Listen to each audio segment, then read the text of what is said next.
Okay, everybody, streaming live to YouTube now. So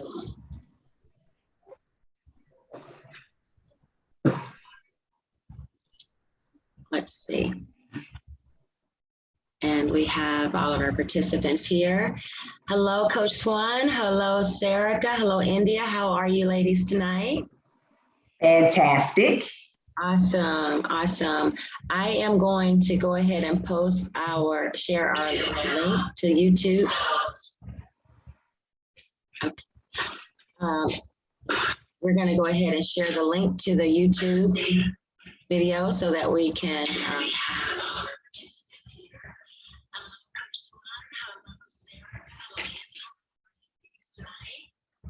Fantastic. Awesome, awesome. I am going to go ahead and post our share to YouTube. One moment, we're working through some technical difficulties, I think. Go ahead and share the link to the YouTube video so that we can.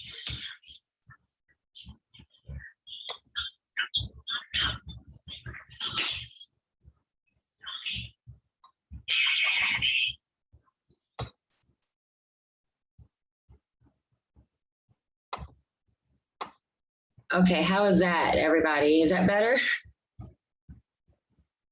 Okay, awesome. So let's see. Serica's, can we do a quick sound check? Everybody go around and introduce yourself and make sure we can hear you. I'm Stephanie Anderson.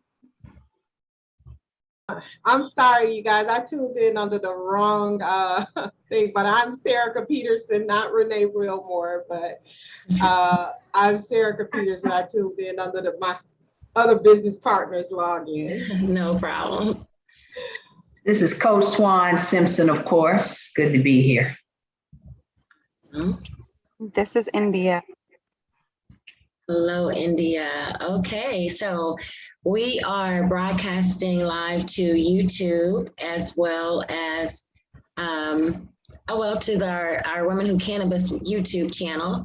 So we want to encourage people to go over and subscribe there, and you can watch there live. And we are also joined from around the country. So real quick, like, where is everybody tonight? So I'm in Florida, you know, yay, Florida chapter. I think Florida is like the drunk uncle of the state, of all the states, but we're here. I'm in Los Angeles right now. Okay. So you're in Los Angeles, Stephanie? Well, I am in ATL, baby. Yes. ATL. Oh, yes. India, I think, is in Detroit. India, can you hear us? Yeah, I'm in Michigan. Awesome. Well, we are happy to have everybody, and wherever you're joining us from tonight, thank you and welcome to the Women Who Can, Women Who Cannabis. We are the only lobbying group for women of color in the cannabis industry for economic inclusion. And we are joined by our national founder, as well as mentor, Coach Swan. And Coach Swan, we're gonna allow you to just give us a little bit of background or whatever you wanna share to start off. Okay, sure. You know, I'm very excited about this chapter in Florida. It's very strategic for us also. We have members all over the country. So we are just a growing organization of women and others who want to see our inclusion in the space. And it's just very important that we have our own voice and that we speak in the first person about our needs and desires and make our demands on this industry. It's extremely important that our voices are heard in the first person. And we love our supporters. We love those others from other communities. And we also love our brothers who are also a part of having a voice on our behalf, but it's equally, if not more important, that we have that voice for ourselves. So that's what this organization is all about. And we are extremely political. We are very political, but from an economic standpoint. We're not just raising hell for the hell of it. We're raising hell because we want to make some massive change in this country and in the industry. So thanks again, ladies, for having me also. Oh, well, and being able to work with you is definitely moving us as people, as women, moving this forward with what you have put together with Women Who Cannabis, and we're just happy to be a part of it and ready to get to work. Like you say, we are extremely political, so it requires us to ask all the questions to the people who keep telling us stuff and not doing anything, and we have to demand those things. And I know you told us we had our compliance officer on, Miss India. So hi, she's so beautiful. Oh my God, just all this beauty on here. How are you? I am great. Thank you. I'm not feeling the greatest today, so thank you. Oh, you're welcome. Feel better. So I know when Coach mentioned about you, I was really excited that we were going to be able to get you on. I didn't know if we were able to, but when she said that, I was like, that's great, because we really need to start getting down to educating people about what even the compliance part of this industry is about. And while I'm still learning and Coach is mentoring us through this process, definitely having someone who is focused on the compliance on our team really just solidifies our seriousness about this and what we're doing. We are wanting to make sure we're compliant. So I wanted to hear from you about the compliance, just in Georgia, and if you, whatever you know across the state, what are compliances looking like for this industry and businesses that people need to know about? So number one, I'm very excited to be here. I became passionate about this. I'm a paralegal, and I work with an attorney in Michigan who she is directly related with the legislation here in Michigan, and working with the team and seeing the pushback and seeing like how much we had to fight even for like the bare minimum. To have a voice and have a seat at the table really caused me to want to really get involved, and it just has me doing more research. So I am fairly familiar with Georgia. I can tell you from Michigan, working with the team, that we had to actually go up against a court, and right now in Detroit, we're fighting it. The judge ruled it unconstitutional, ruled social equity as unconstitutional. And so they're potentially trying to go around social equity and really actually minimize it and completely take it off the table. So seeing that has me like, wow, okay, what is going on with the other states? And I know Georgia doesn't have a social equity program at all. You guys are working towards that. So there's a lot to be done. There's a lot to be done, because when it comes as far as people of color, we are completely being left out, and all of the major corporations are the ones who are coming in, and they're the ones who are setting up shop, and they're the ones who are lobbying and setting up the legislation, and they're the ones who are pushing back, because it was them. They tried to hide it, but we found out that it was some of these big corporations who fought our legislation in Detroit from us being able to legalize and us to get our licenses. They were the ones who funded this person that filed the lawsuit and had us basically stop. So there are no licenses in Detroit, and they are working to work around it and completely not have any kind of social equity requirement. So there's just a lot to be done. I was researching in Georgia, and I just started researching in Florida, and Florida's having the same thing as far as social equity. Every state is basically saying the same thing. They're all saying the same thing in accordance. They're all going to fight it and say it's unconstitutional. So, Coach, where does that put us, and where do we go from here with it being ruled unconstitutional, and how do we proceed forward with Women Who Can Cannabis? Well, I spoke on a stage a couple of years ago, and I said this was going to happen just because of the way we've approached this. We've made it so black, so black, so black, and we want everybody else to give to the so black, so black, so black. I said somebody's going to push back because we say we want equality in this country, and we go out and we legislate and we support the legislation that lends to the idea of equality. And then someone else turns around and says, okay, when you push that in front of us at some other point later, we're going to use it against you. We're going to show you that having this over here means you're not going to get that over there. And that's because our attorneys, those that look like us, need to spend their time understanding this law and all of the loopholes that are just waiting for us to fall into.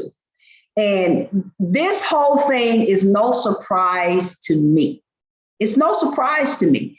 And what it's going to do is going to force us to have to work together. We're not going to be able to depend on the government to do anything because it's going to force us to pool our resources and work together. So what can we do to stop it? It was all set up the wrong way. All of our brilliant legal minds are busy doing something else. We're focusing in on the wrong things, and we allowed this to happen to ourselves. So having said that, where do we go from here? We're going to have to start pooling our own resources. We're going to have to start putting pressure on more of the localized idea of social equity, more of the localized idea. You know, what happens within the city of Atlanta? What happens within the city of Detroit? What happens in, say, Miami? What happens in LA? Fortunately, California, some places out west had an opportunity to issue licenses to women and men of color, just straightforward in that way. But all of that's being reversed right now. We're seeing all kinds of pushback to that. So everybody that's gotten a license under that provision, good luck. You know, you were ahead of the game, you got your license, but going forward, we're going to see that as a big issue, big pushback. So we're going to have to mobilize ourselves on a local level. We're going to have to work with local markets and focus in on what we can do locally. For example, talking about giving this type of inclusion to Black people in the city of Atlanta, that's a welcome conversation. Now, that's not welcomed at a state level. So we can't really even have that state conversation because we already know we have a governor that's not going to necessarily allow that to happen unless he decides that he needs these votes and he's going to just throw us a bone. Likewise in the state of Florida. But what I urge us to do is find those politicians within our local areas that we can push with, that's going to be in support of this. They understand it. There's not going to be any real major pushback if we move fast enough. Now, that's just one idea. You know, India, if you have something else that you'd like to throw in there, because I know you and I have extensive conversations about this, and you have a lot of brilliant ideas, so please share. I think on the legislative level, starting at the local level is the smartest way, but even like there's teams right now in Detroit who are trying to be more creative and actually really examining the law and how we could word it that where they can't come back at us with it being unconstitutional. So it's really going to take a group of people who are dedicated to really examining the law in the ways that we can be creative with it.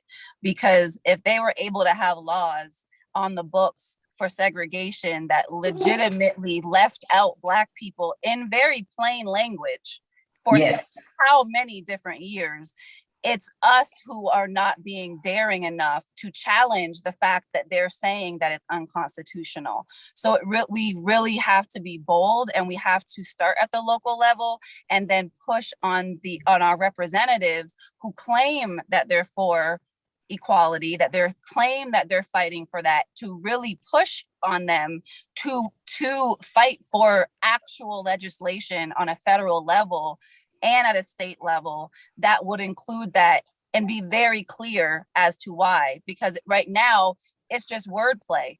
And our attorneys, in my opinion, are just not being as sophisticated, because for years they've been able to discriminate. I mean, outrightly. So it's just not, we just have to come together and be extremely creative and focus in on the laws and how we can reword things, how we can approach it in a way where they cannot come back at us and with this BS of it being unconstitutional. I to piggyback on what you just said, one of our viewers just mentioned that he said, ladies, I'm going to be honest with you. I believe that we need to start by educating our Black pastors, because we need to change their minds and put them on our legislators. And I think that he makes a really valid point, because one of the things that has happened over the course of the last 70 to 80 years is that cannabis has been delegitimized as a product of health and of different wellness sources that it was back in the day. And not only has it been that degeneralized, it's also been stigmatized and within the community that once had to rely on cannabis and hemp for our medicinal purposes, because we weren't taken to the doctors. We didn't have access to healthcare. We had access to the remedies of our ancestors. Mm-hmm. And so now the pastors and the church and the people who, have sort of been what they consider the moral gatekeepers of the community, have bought into that stigma that's been placed on the plant, on the flower. I agree with that. The church is where most of us start our activism anyway. If there's activism to be started in our community, it starts in the church. The influence of the church and pastors on every single aspect of our existence in this country is huge. So we have to consider educating pastors in the church on the local level. And the other side of that is there are quite a few pastors here in Atlanta who want to be involved, who want licenses. I mean, they've been in the lineup for licenses. So we know that the church itself probably needs to take a step further in that the pastor can't just have a self-interest, but they also have to have a community interest. They're going to have to speak to the church about this and how this can change the trajectory of our entire existence in this country economically. I mean, we really do need to talk about it, not from the moral sense. We need to reconcile that, though. People have to reconcile their moral conscience about cannabis and reconcile that and intersect that with the big picture of the financial opportunity that it means and brings. And also, if we don't, what are the ramifications of that? Yeah. We are missing a huge opportunity here. Yeah, thank you, Mr. President, before I move on for that great point. Thank you. Very good. Yeah, go ahead. The church, specifically the Black church, we know most of all politicians start in the Black church when seeking votes.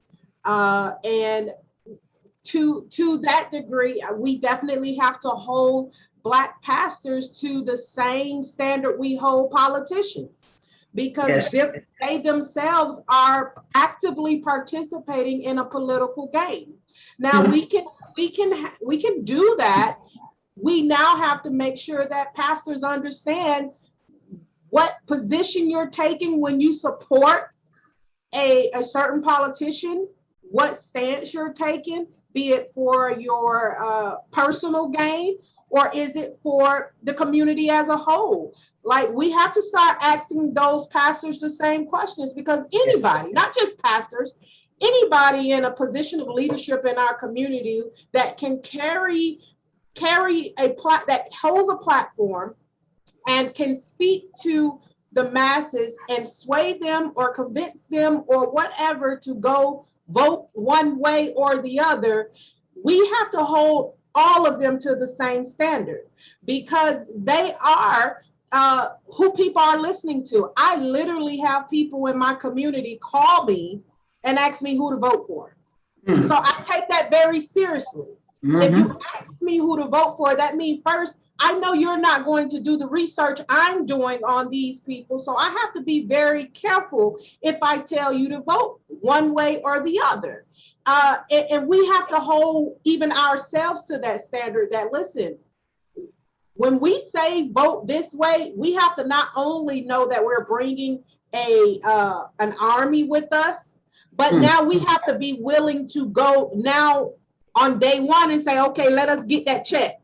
Let's get that. When you let bring that here. Let's get whatever you said you were going to give us. We want that. And then also, we cannot be loyalists, especially Black people.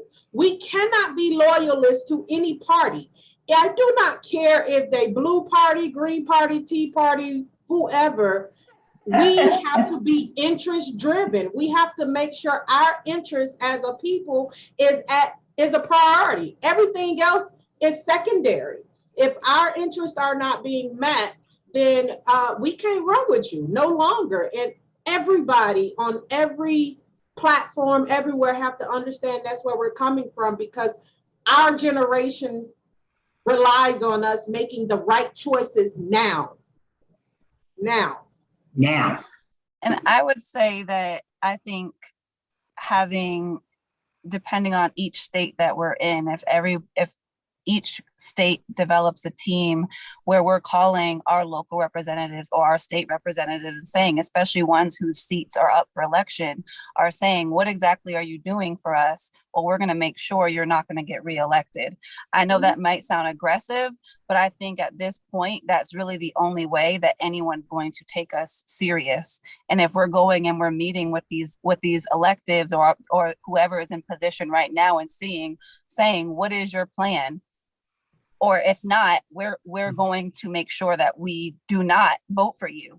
Because at this point, we keep voting for people and they do not deliver. We don't hold them accountable and they just keep saying, oh yeah, they're going to keep voting for us. So I think we really need to get serious in calling and saying, like, giving heavy pressure, develop some kind of script, develop some kind of looking up laws or something that we can say, like, what are you going to do so that you're actually protecting us, so that you actually are making sure that Black people who were adversely affected by the war on drugs, what are you actually going to do? Because right now, we're not getting a seat at the table.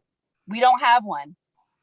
So what exactly what are we doing? I just think we need to put pressure. We need to develop some form of plan that we're more pressure. Absolutely. And also, real quick, just to jump in places like Nevada, where they have watered down. I mean, they started out with this big push on social equity and they've watered it down to, okay, well, now social equity in Nevada or Las Vegas specifically means if you have an extensive criminal record and you are a Black person, we will issue a license only to that individual and or their family members. So that means nobody else that's a person of color, a Black person specifically, can get a license. Now, that is just dumbing down the game, if you ask me. That's dumbing down the game. That is putting this opportunity in the hands of people who may not necessarily have the business savvy and the acumen to progressively do well in this space. So it's a setup for failure, if you ask me. Some people think it's a great thing, it's a good thing, and they're high-fiving over in Nevada, and I don't even think they realize the ramifications and how they've completely dumbed down this whole process.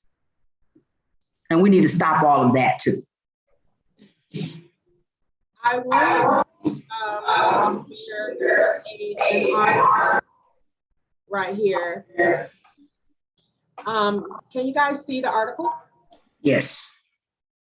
Okay, so just here in Florida, India, and Coach Swan, so the new Florida medical marijuana licensing rule discriminates against Black farmers. This isn't new, and we're in the South.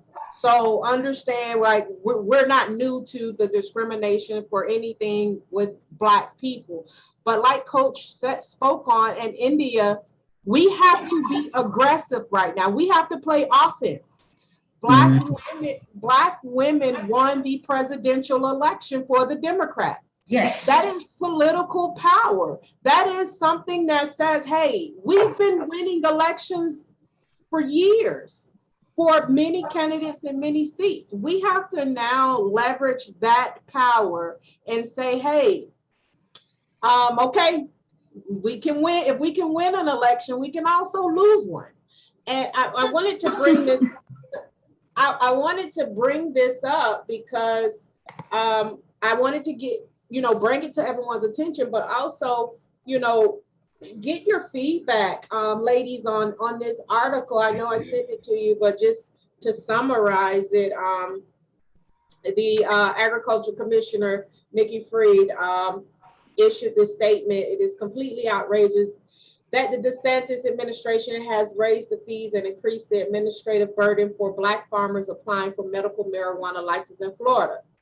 These Black farmers have been designated a protected class because of a class action discrimination lawsuit, and it is extremely concerning that they are now being targeted with seemingly discriminatory fees and licensing requirements. Black farmers should have the same access to these licenses as the other 22 license holders that Florida has previously approved. I hope the Florida Department of Health will immediately, okay, she goes on to her hopes and wishes for what Florida is going to do. The Pickford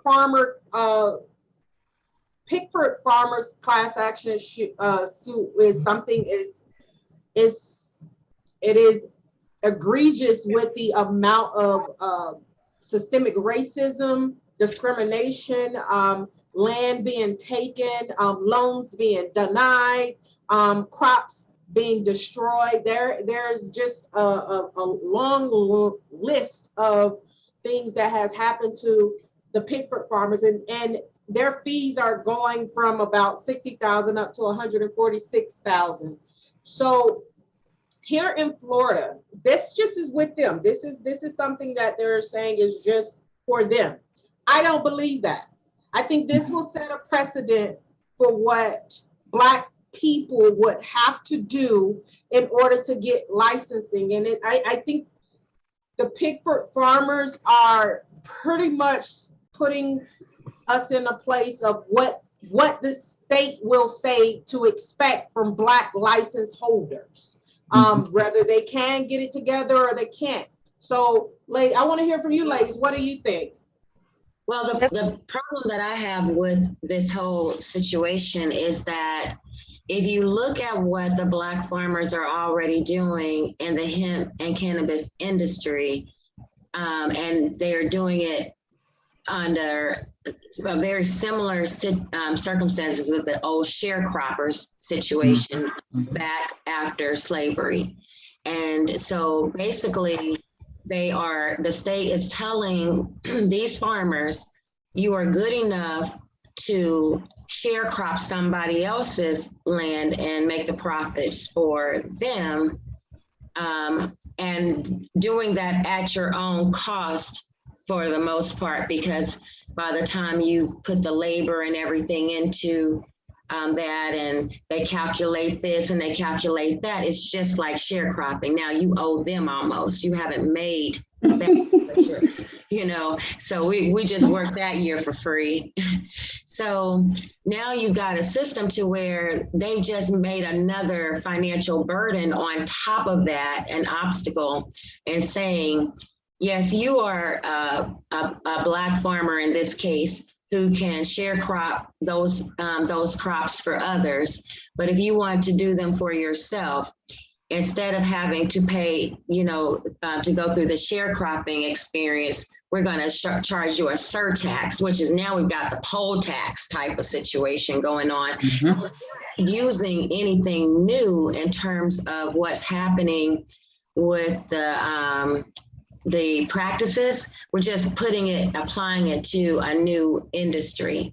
And so we really truly want to say that we want to have an equal and open playing field, then those barriers to entry that are not sustainable across the board need to be removed, because if they don't have a reasonable reason for them, the Florida Supreme Court has already found that they're discriminatory.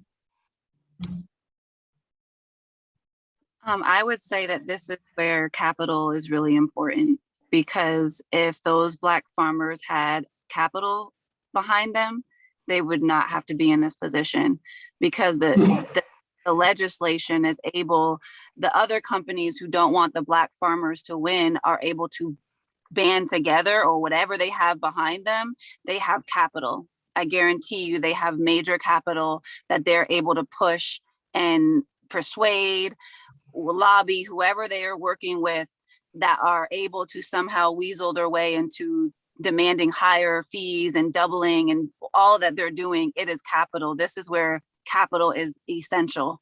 We cannot do anything without capital. And that's a big part of it. But if you look at this in the sense of the fees, the barrier to them not even being able to go in and get the license, even if they have the capital. Like, we have a particular farmer right now that we know personally, like, capital's not an issue if that's what we wanted to do, but he can't get a license, although he's been growing those crops for a long time.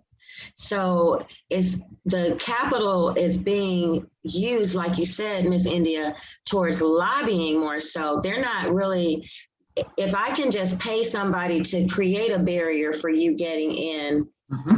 that's already, you know, now I've lobbied the people who can create the barrier for me. I don't have to worry about the fees or whatever that I can already put, and those are some of the things that that really do need to be challenged.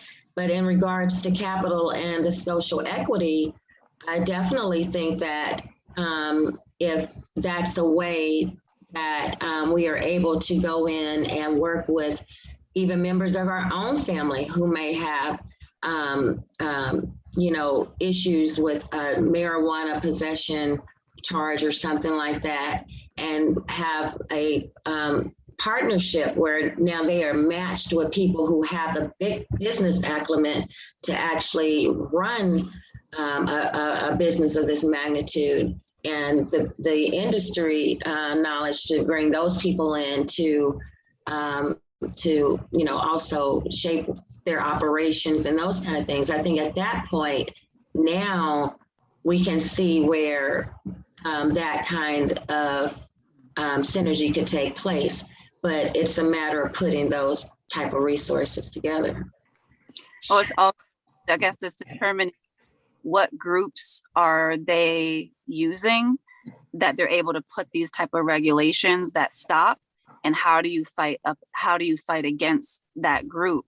Because I know the idea you just said, we're doing that in Michigan. We are trying to team up with people who qualify for what Michigan has determined is social equity, and creating agreements where the people who have the money, who have the knowledge, and, you know, who can do all that, are able to basically still operate behind the face of this person who actually qualifies for social equity. Now, some big corporations are doing that. They're coming in and finding people who qualify, and they're having like these 2-year contracts where they're the face, and then they can, basically pay them out, and now they're the ones who are operating. So we need to be doing that with the people, not these big corporations who are coming in, as we're trying to figure out how do you fight against these people who are getting into office that are able to weasel their way into making these regulations. Yeah, that's a good point. Very good point. Because at the end of the day, we have a lot of people who may not even understand what they are giving away when they give away their legacy by entering into those agreements. Like they just don't even know the magnitude of what is a multi-billion-dollar industry.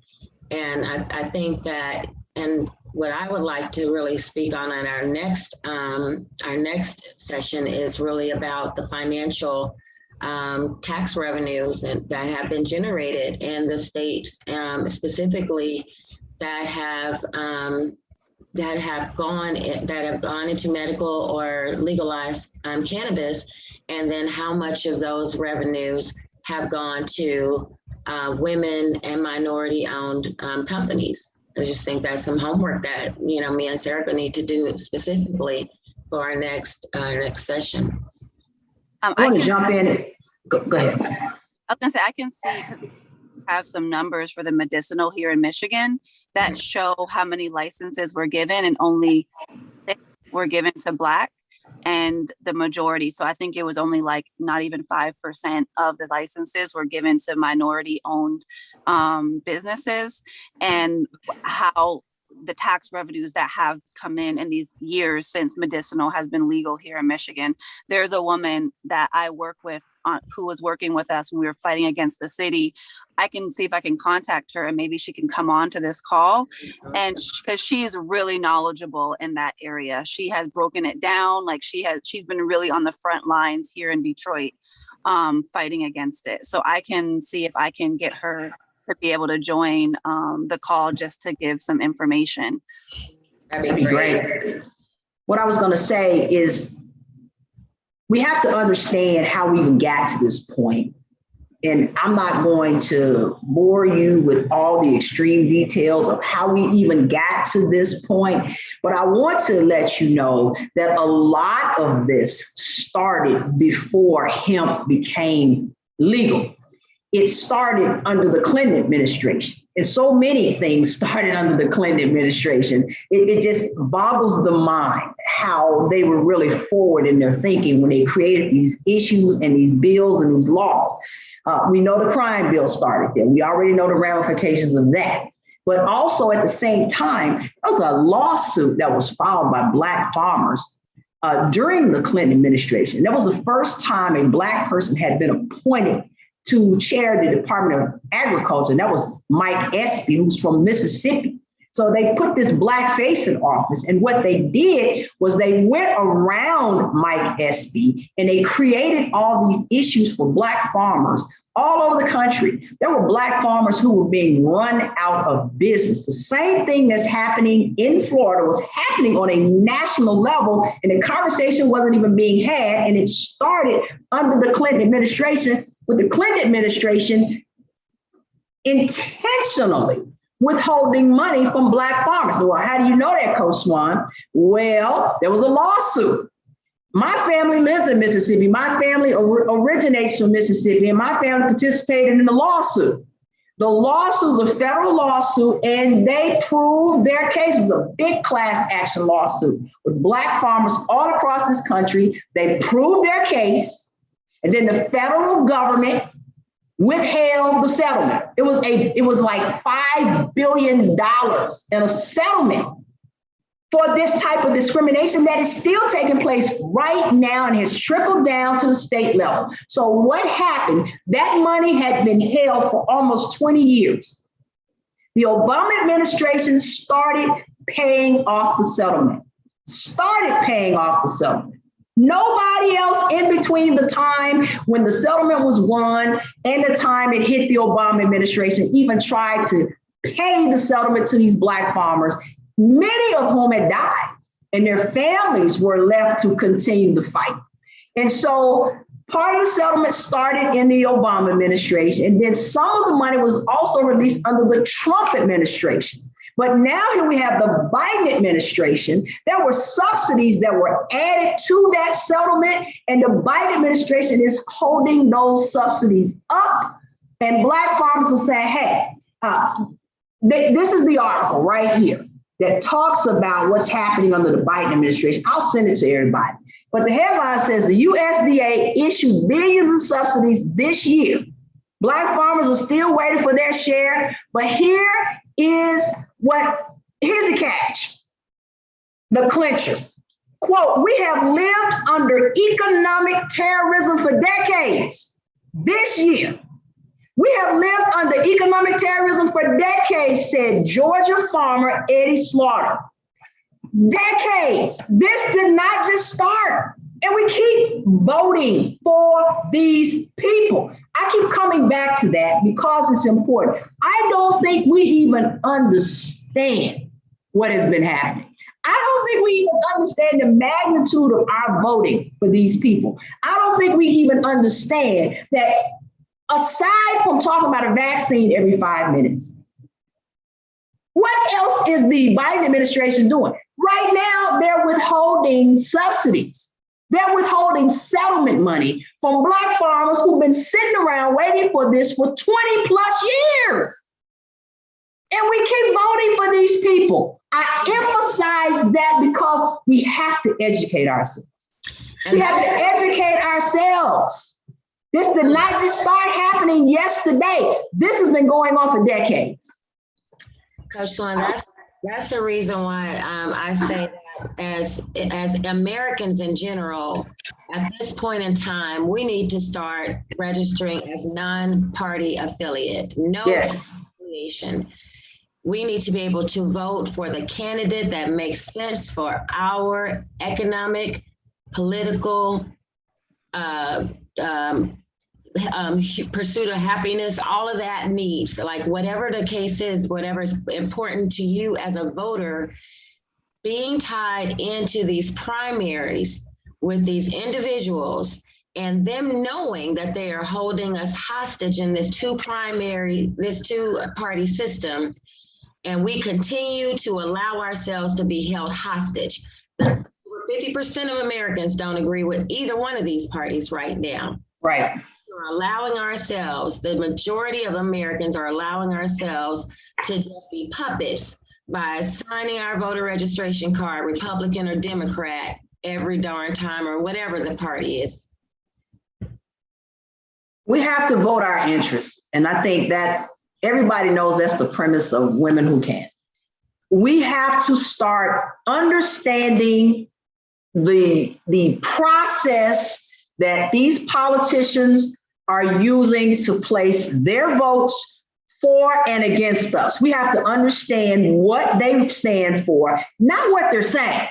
Look at their votes. Their votes are a matter of public record. All you got to do is go and look to see how they voted on a particular policy. But we have to meet them before they do that. We have to cut them off at the pass. We have to get in front of these people before they go and place these votes.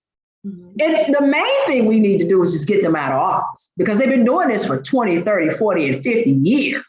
The same exact people go back to office and they do the same exact thing. And then they stand up and they send us some little grant for Juneteenth or whatever it is to satisfy us and pacify us. And then we, do our little jig and we're happy. We have to stop all of this. Mm-hmm. The cooning is over. We got to stop it. Yeah. I definitely want us, and I know what we are going to do here in Florida is a huge part of what we're doing is pushing the educated vote, and making sure people are educated. You know, we have these palm cards. When people go to the polls, they pretty much pick up these palm cards and it just say, go vote here, here, here, here. And people go through a Christmas tree. Listen, Yes. they Christmas Light it tree. up.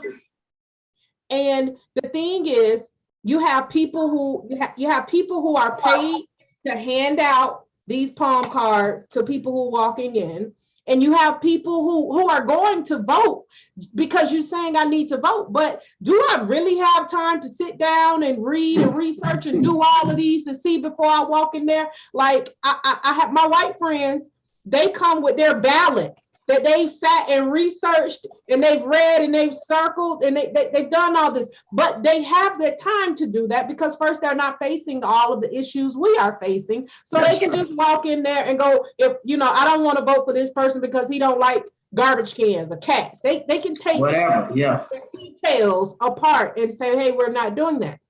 Where we, on the other hand, we're voting because someone is Black. You know, we got to stop doing that, because just because they're Black face does not, all skin folk ain't kinfolk. We cannot continue to vote because we see a Black face on there.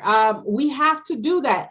And our position here in Florida with Stephanie, I would talk like, Serica has a big mouth and I have a platform. So I'm gonna, you know, start using that. We're educating people in layman's terms, because so many times we have these politicians come and do this political jargon and confuse people with what's going on, and they show up, shake hands, take pictures, and kiss babies. And it's like, it's COVID now, so you can't do none of that. So what do you have other than shaking my hand, taking a picture, and kissing babies? And that's where your proof is going to be in your record.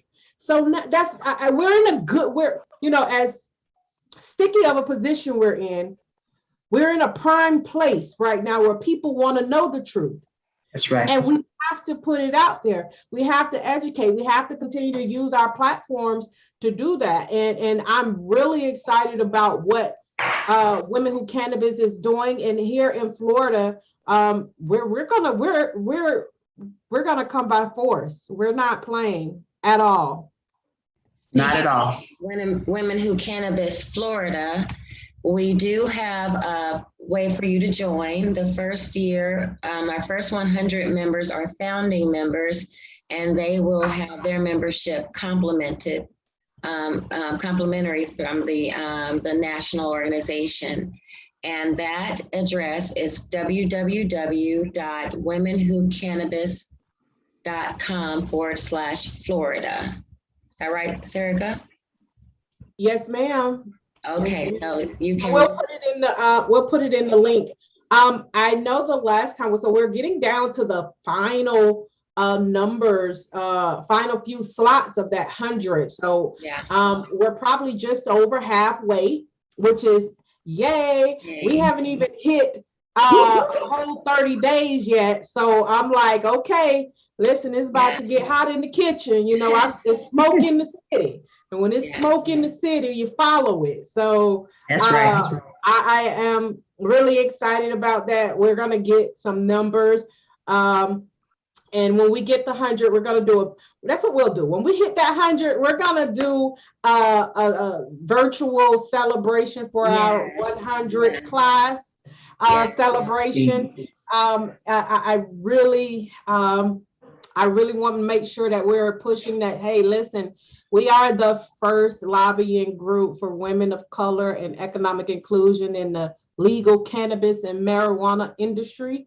We're welcoming all who want to join the cause, who want to push, but we are interest-driven people, meaning we are pushing the interests of women of color. Right. And anybody who join understand that we are a very diverse group of women who feel the need for representation, and Black women being in positions of power, because we've seen it. We have the data, we have the research to show that Black women are leading in education. They are leading in making money. And we have, go ahead, I'm sorry. But no, to say what you're saying, but one thing with Black women is that when we do well, we make sure everybody does well. That's right. And that's That's the right. thing. That's why it's so important that as women, in particular, we are, fighting to make sure that Black women are at the table, because we know what it's like to be left out of these spaces. And so we're going to make sure that everybody is included in the space. But we have to start with making sure that we have a proportional economic interest in this industry. That is the only thing that is fair and right when you have incarcerated so many of our children for simple marijuana possession charges. And some of them are doing life because of and they were racist. Bill Clinton has admitted that now, but because of racist sentencing policies that were implemented to get him elected. So, we have to acknowledge that. It's not that, we're exclusionary in any capacity, but by making sure that our interests and the other interests of women are represented, we are representing everyone's interest. Well said.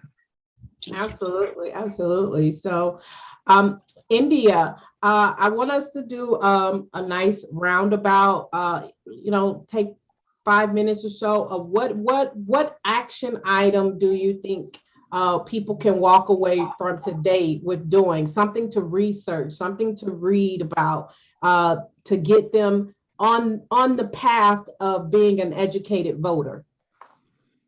I would say to start on your local level and look at what's going on right around you.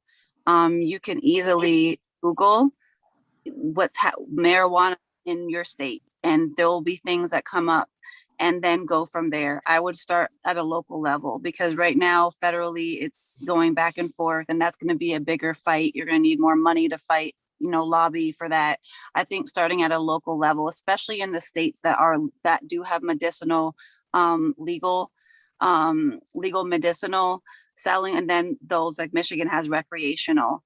So I would say to start there. I was literally sitting here thinking, who can I start talking to that I could get on our side that has a platform? What way could we, for me in Michigan, how could I get an easy template of some sort that could go out to voters when it is time to vote, that could do what you said, how, because I know my white counterparts are the same way. They go in much more educated. How do we condense that for people who we know are not going to be able to research or not have the time? How do we make that simple for them? So for me, myself, I'm thinking of ways that I can make this possible, and people who I know who are on the front lines at a local level that could join in and bring their platform and bring their people along with them. I'm not sure if that helps, or if that's just what I'm thinking right now. I think in regards really to good. saying that, we definitely need to look at that, but we also need to look at in terms of creating our own cards or voter lists, because right now I know personally here in South Florida, the way that the majority of Black voters are educated are with a totally ridiculous voter card that the church comes up with that has no relevance or basis in these people's abilities, knowledge of vetting governmental issues, the economics behind the decisions that they're making. They're basically just who the pastors have decided to endorse. Is there a target that we could ourselves, or maybe people who have some kind of pull with pastors, that we could sit down so that then they could give that information to the congregation with a little bit more information, actual stats, actual. Absolutely, but I think that it would even go beyond that, in the sense of because there's so many independent voters in the state of Florida, to where it would be easier to do a mailing to those voters with specific targeted information like you're to create. because even trying to go through the church in general, it's a very political process that, like I said, it has nothing to do with the real issues. Right. Okay. So Okay. I wanted to say, India, and we're going to talk. I think we all need to talk about this. One of the things, I'm the creative over here, so I've been thinking of some creative ways. And I mean, we have to meet people where they are, and they are listening to music, and they are watching social media, and Yep. we have to use that. We have to utilize that. And I have some ideas. We can talk about it. What do you After. guys think about some of these major YouTube people who are on us actually being able to go on and maybe have them? We have to. We have to. There's a lot of Black YouTubers right now who have a large audience. Absolutely. So maybe there's teaming up with them and having some kind of segment, because I myself have watched some of them, and they have some, just 'cause I like to be informed of what is going on. But they have a large audience. Like there's some Absolutely. YouTubers have a really large pull. So, and there's some who are intellects who do care politically wise. So maybe being able to get a little small segment, or, I could email some if we can come up with something, that's small or that's to the point, straight to the point, where we can start emailing them and seeing if we could be able to get on there, have a show, something where we start getting out there. We have to. We are in a. Nina Simone says, as an artist, I have a duty to reflect the times in which I live in. And artists now are the mouth of what is going on. People are looking to them to find out what's going on. How are things moving? And it's happening. We hear it. But we're also being flooded with just this unconscious, like the fact that there's such thing as conscious music means that there's unconscious music. Mm-hmm. So, we're being flooded by stuff that's distracting and that's just all partying. And we have to reach the artists. We have to tap in with them in their platforms because they are educated on it. One, most conscious and educated artists are educated on it. And we have to partner with them because they are the mouth to the movement.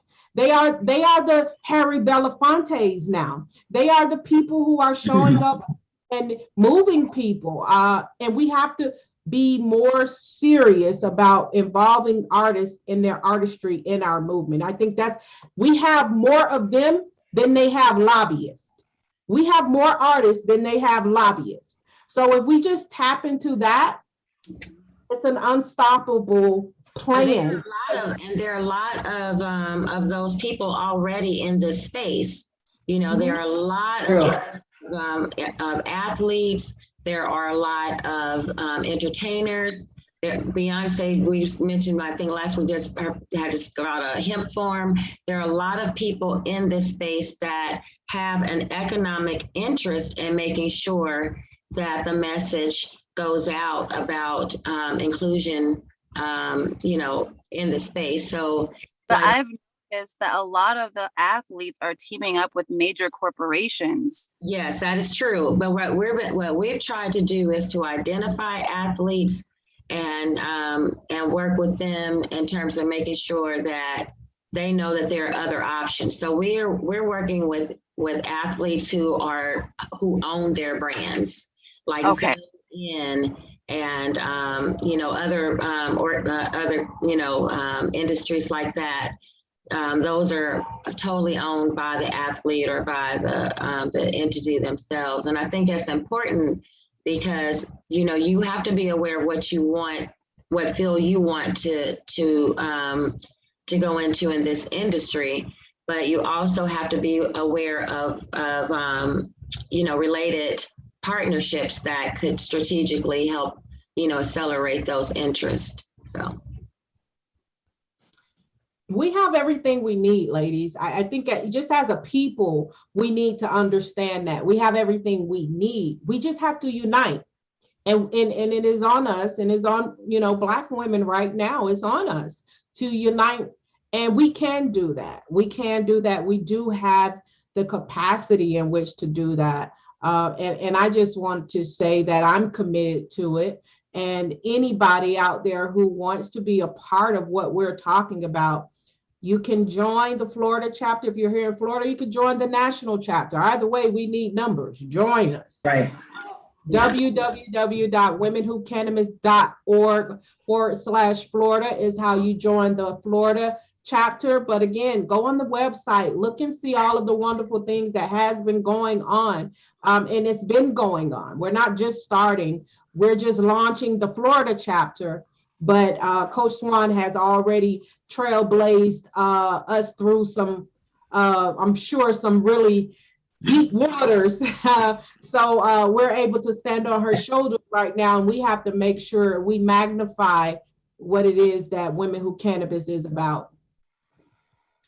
Awesome, awesome. Well, ladies, does anybody have any parting words for tonight? Always a good meeting. Always.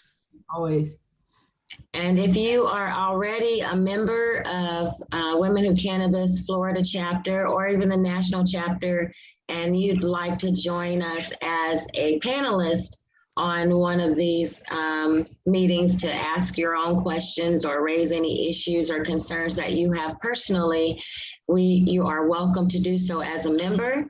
Just contact us through the email address and we will get you the link to the meeting. Thank you for everybody for joining. Thank you, India, for coming on and just talking with us about compliance. I've definitely learned a lot, and Coach Swan, Dr. Swan, Coach Swan, yeah, she's a doctor. She's a doctor. The top in your field is a doctor. So I'm gonna yes, I'm gonna call you Doc Swan. I'll take it. But thank you so much for your tutelage and your leadership and making sure that, you know, that women have a platform in this industry. You are so welcome, and I am so blessed to have you all as a part of my team. Thank you. Thank you. Alrighty, everybody, thank you. Please enjoy. Please come back and watch. If you didn't join us live, you will be able to come back and watch. Subscribe to the channel, Women Who Cannabis Florida chapter, and listen, join the movement. You know, don't wait, don't bandwagon. I mean, we'll still welcome you, but join now. All right. Thank you, ladies. Have a good one. Good night. Have a good one. Good night. Thank you.